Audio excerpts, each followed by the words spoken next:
Hi, welcome to Jurassic World Life Lessons. Life lessons that we learn from that incredible film series, The Lost World. Also, the lessons that we learn in Jurassic Park, and lessons that kind of make their way through the series of films. 6 films in all. Specifically, though, we're going to hone in on some of the most recent films that have been made, that Lost World trilogy featuring Lost World Dominion.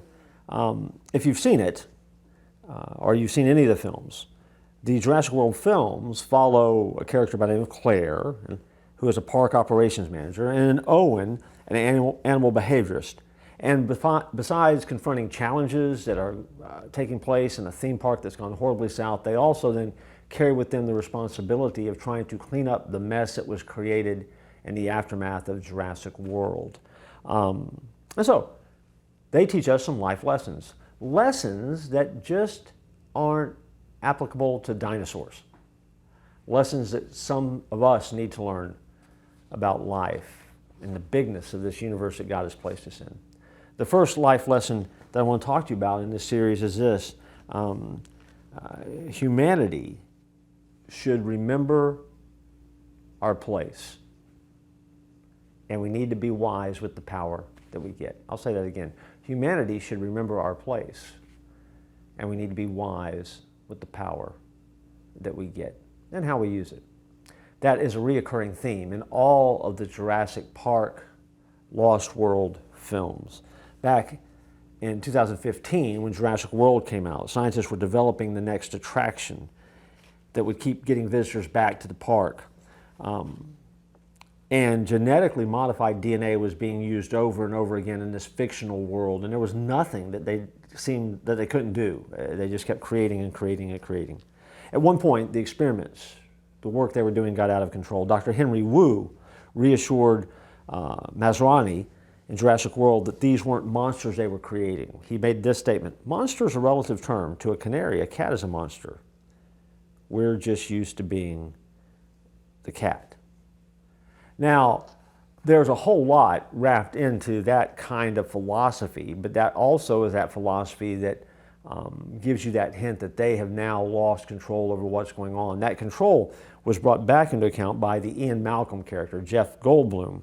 As he explained, because people get carried away with their desire to achieve power and wealth, they rarely account for the severe consequences for the actions that they're taking. And one of the things that happens for a lot of us in life is that we just forget our place. So what's our place? Well, our place is who we are as God's creation. As a creation, that means that we have a creator. So when you remember your place, you remember who you are in relationship to God. When you remember your place, you remember that space that God has placed you in is the place that He's called you to make a difference in. No matter where you are, no matter what season of life it is, wherever you are in that moment, you're making a difference somehow, and God knows exactly where you are. That's your place. And so to do that to the best of your ability, that's what you're supposed to do. To recognize how you fit in your place in the world around us matters.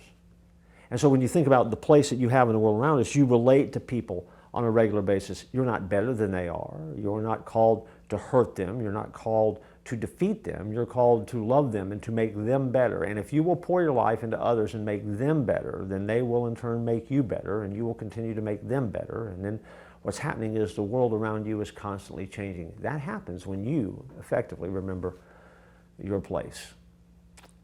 It's a hard lesson for people to learn because, as some people have heard the term, some people are just full of themselves.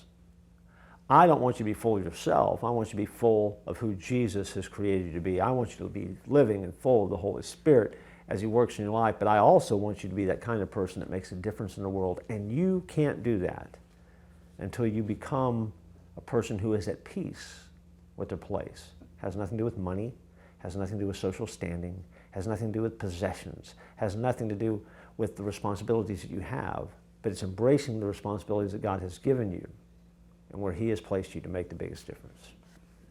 When you do that, then you become very aware of the consequences of what you do and what you don't do. You become very much at peace with your role and your task, and you're willing to be obedient and faithful to do whatever it is that God has called you to do.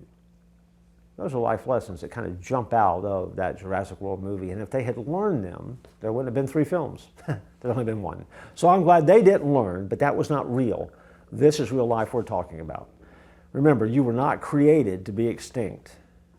You were created to survive and thrive and be the person that God created you to be. I look forward to joining with you here in Lost World Life Lessons.